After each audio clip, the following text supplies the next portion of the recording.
Yes, I know that you have guessed the topic. A very good day to each and everyone. It's my absolute joy and great pleasure to welcome you all once again to Alnaz Academy for part 3 of chapter 1 Reproduction in Lower and Higher Plants, which is a revised syllabus 2020 Standard 12 Biology of Maharashtra State Board. This also covers NCERT Unit 6 Chapter 2. An entire playlist will be uploaded soon, so please do subscribe to Alnaz Academy so that you receive future notification. And I am your facilitator, Nusrat Siddiqui, to help you and to guide you, having experience of more than 15 years in the field of teaching. According to Benjamin Franklin, an investment in knowledge pays the best interest. So why not begin with the investment now to get the best benefit? In the previous video, we have discussed about the basic structure of flower, and in this video, we are going to study about structure of anther. A PDF link for this activity was given in the previous video. I will quickly give you the answers so that we can have a quick recap of what was discussed in our previous video. Okay, so the colorful part which you see over here is known as petals or corolla, and over here the green color structure is called as sepals or calyx. Okay, so petals and sepals or corolla and calyx, they are the accessories part of the flower. Then we have anther, which is a lobe-like structure over here. Attached to anther we have a filament. Okay, and these two, that is anther and filament, they are called as androecium, which is the male reproductive part of the flower. Okay, next we have stigma, that is this sticky structure over where the pollen grains lands itself. Okay, so that is known as stigma. Then we have style, which is a tubular structure. Then we have ovary, that is the bulgy part over here, and then inside ovary we have ovules. So stigma, style, ovary and ovules together forms gynoecium, which is the female reproductive part of the flower. By now we know that the male reproductive part of the flower is androecium.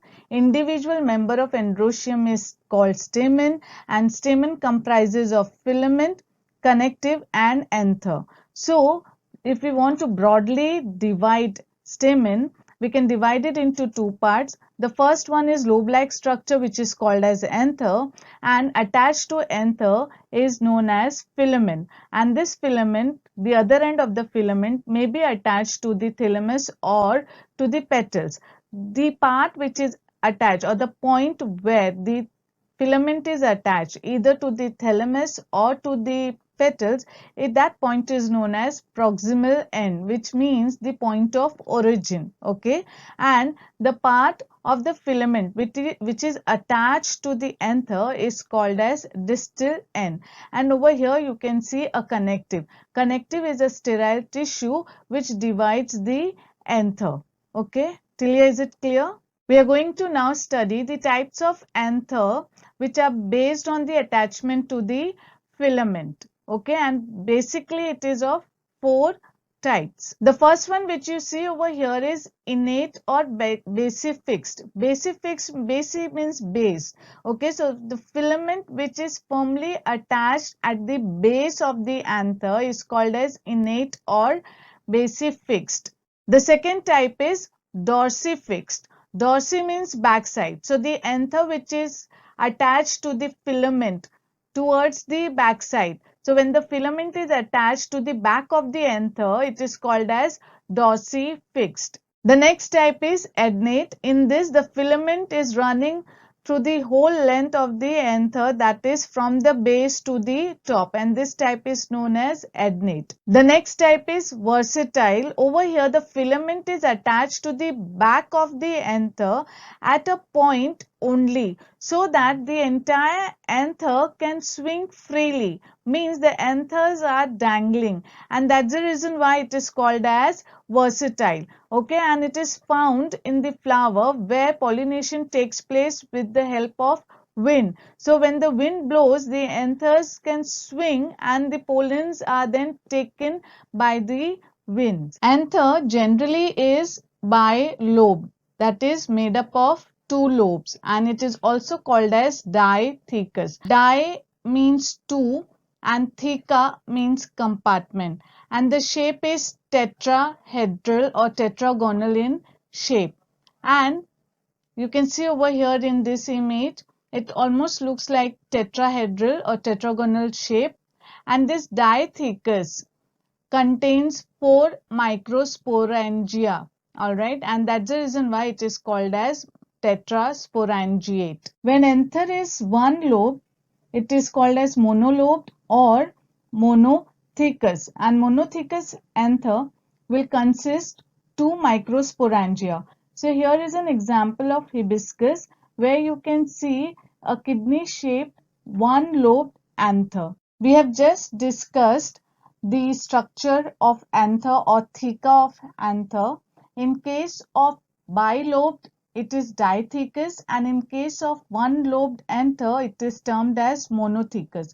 In monothecous, we have two microsporangia, whereas in case of dithecous, there are four microsporangia. So over here you can see the four microsporangia. So this is 1, 2, 3, 4 microsporangia. This is the connective which divides these two theca or these two lobes. And this connective is made up of sterile tissue. It does not take part in the process of microsporogenesis, which we will be studying it later.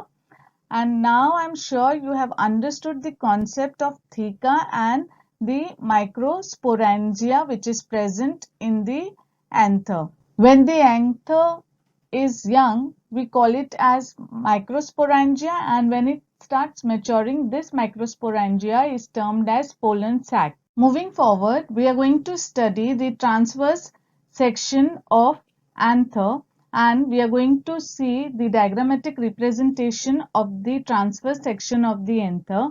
Over here you can see the transverse section, and here the detail of the transverse section of the anther.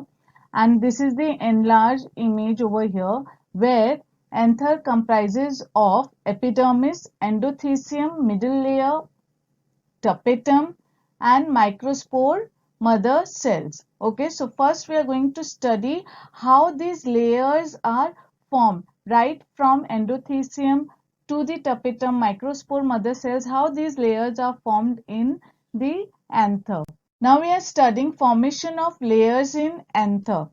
In a young anther, we have epidermis, and below epidermis, we have some cells which are termed as hypodermal cells. These hypodermal cells get transformed and they form archisporial cells. Okay, so below the epidermis, that is the cells which are present are known as hypodermal cells. These hypodermal cells get transformed into archisporial cells. Later on, these archisporial cells, they undergo two types of division. One is periclinal and another one is anticlinal. So they undergo periclinal division and anticlinal division. What happens in periclinal division is the division takes place parallel to the surface tissue. Okay, so this is the cell, and this is how the division is taking place parallel to the surface tissue. As a result, two layers are formed and the number of cells also increases. So initially there was only one cell and one layer, but later on we get two cells and two layers. So if there are two cells, due to periclinal, they get transformed or they later on forms four cells, and there are two layers over here. Again, I am repeating, in periclinal, the cells get divided parallelly, as a result forming layers. So in periclinal, the number of layers increases as well as the number of cells also increases. Whereas in anticlinal, the division is perpendicular. The division is perpendicular. So over here, only the number of cells increases. Okay. So in periclinal, the layers also increases, the number of cells also increases, whereas in anticlinal only number of cells increases. So that's the reason how the layers or anther walls are formed, or layers in anthers can be seen differentiated amongst each other.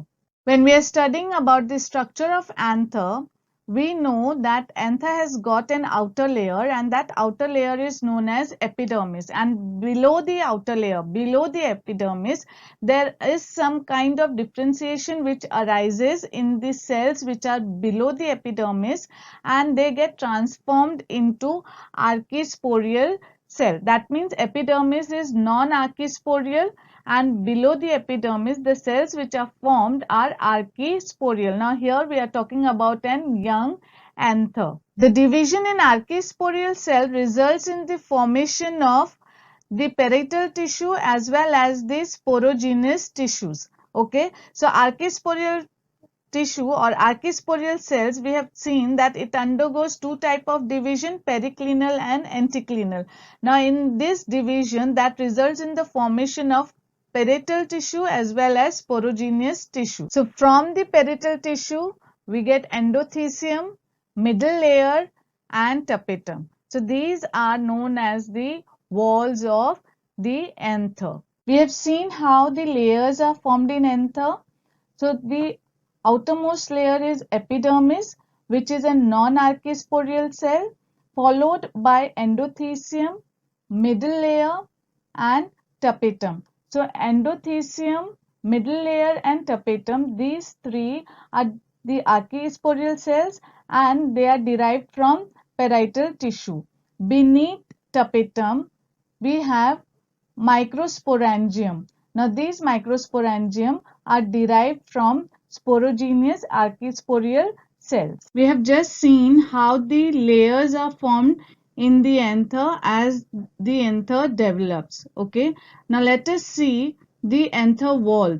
So the area, the complete area from the black line which you see, so this is from the microsporangia to the outer layer. This complete area covers the anther walls or is comprises of the anther wall. So what all it includes? So the anther wall is made up of 4 layers: epidermis, endothecium, middle layer and tapetum. So you can call it as epiendometa. Let us discuss each layer in detail. So if we go from outside in, so from outside in, the outermost layer is called as epidermis and it is flat cell, it is compactly arranged, it is single layer, and the function of epidermis is protection and to help in dehiscence. Apart from that, it also helps in gaseous diffusion and prevent water loss. Just below the epidermis, there is the second layer which is endothecium. The cell of endothecium layers is radially elongated cell. These are fibrous band and it is made up of callose. Callose is hygroscopic in nature, means it absorbs water, and they are usually U-shaped. Okay, and these are fibrous layer. That's the reason why the endothecium is also called as fibrous layer, and it is hygroscopic, which I have already told you. These cells are also compactly arranged. It is single layer and its function is in dehiscence and protection. So function of epidermis, function of endothecium is in dehiscence and protection. Below endothecium, there is another layer which is middle layer. This comes below endothecium. So this layer is basically loosely arranged cells, and there are 2 or 3 layers of middle layer over here. These cells are crushed by meiosis in PMC. So what does this mean? This means that these layers are ephemeral. Ephemeral means it lasts for a very short time, and they are crushed when the pollen mother cell, that is PMC, when pollen mother cells undergoes meiosis, this results in crushing of the middle layer. And the function of this layer is to store the starch for the pollen mother cells and provides protection. The innermost layer is tapetum, which is pyramid shape, and this tapetum is single layer. It is the innermost layer and encloses microsporangium. That's the reason why the major portion of tapetum is derived from the parietal tissue, whereas a small part of tapetum is derived from the sporogenous tissue. It has got a thick cytoplasm and multinucleated. Now, why does it becomes multinucleated? It becomes multinucleated. There could be two reasons. One is endomitosis, where the nucleus is dividing in the cell, or the second reason is karyokinesis, where nucleus is dividing but cytoplasm does not divide. That means cytokinesis do not take place but karyokinesis takes place. That's the reason why the tapetum is multinucleated. So this tapetum is of two types. One is glandular. Now glandular tapetum secretes enzyme and it is also called as secretory tapetum, and the second one is amoeboid tapetum, which fuses to form a mass of tapetum. That's the reason why it is called as amoeboid and also called as plasmodial tapetum. So this tapetum is glandular or amoeboid. Let us see the collective functions of both the types of tapetum. The first one is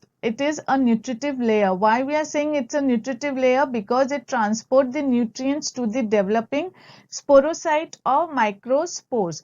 The second function is secretion of enzyme called as callase.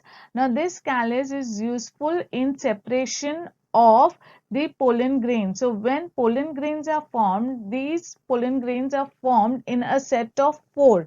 These pollen grains are fused together. That means four pollen grains are fused together and they form a tetrad. So in order to separate them into individual pollen grains, callase is used.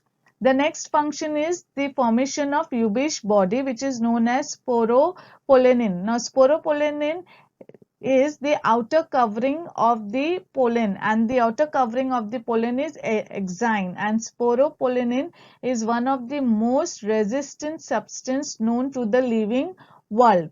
Next is formation of pollen kit. Now in some of the flowers, not in all the flowers, in some of the flowers like hibiscus, when the anthers matures, we see a yellow color powdery substances. So this yellow color powdery substance is nothing else but it's a pollen kit, and it is either in powder in nature or sticky in nature. So we have seen four layers of anther. One, the outermost layer is epidermis. Endothecium, below endothecium we have 2 to 3 layers of middle layer, and below middle layer we have tapetum, which encloses the sporangious tissue. Now this sporangious tissue is made up of cells which are compactly arranged, and each cell, so each cells are termed as pollen mother cells or microspore mother cells. That means each cells are capable of producing pollen tetrad or microspore tetrad, and these 2 points are the point of dehiscence of anther. That means from this point the anther will burst open to release the pollens which are there within, and this point is known as stomium. Let us quickly do a recap as to know how the walls or layers of anthers are formed. So formation of layers in anther. So anther basically comprises of epidermis and archisporial cells. Archisporial cells undergoes periclinal and anticlinal divisions to form parietal tissue and sporogenous tissue. In parietal tissue, we get endothecium, middle layer and tapetum. A part of tapetum also derives from sporogenous tissue as well. And the sporogenous tissue contains pollen mother cells, and they form pollen tetrad, and this pollen tetrad separates from each other and forms pollen. This process is known as microsporogenesis, which we are going to cover it in our next video. That's all for today. So till we meet next time, stay safe, stay positive, do like, subscribe and share this video with your friends. And if you have any questions, so do write to me at anlasacademyofficial@gmail.com. Till then, take care, bye bye, thank you and happy learning.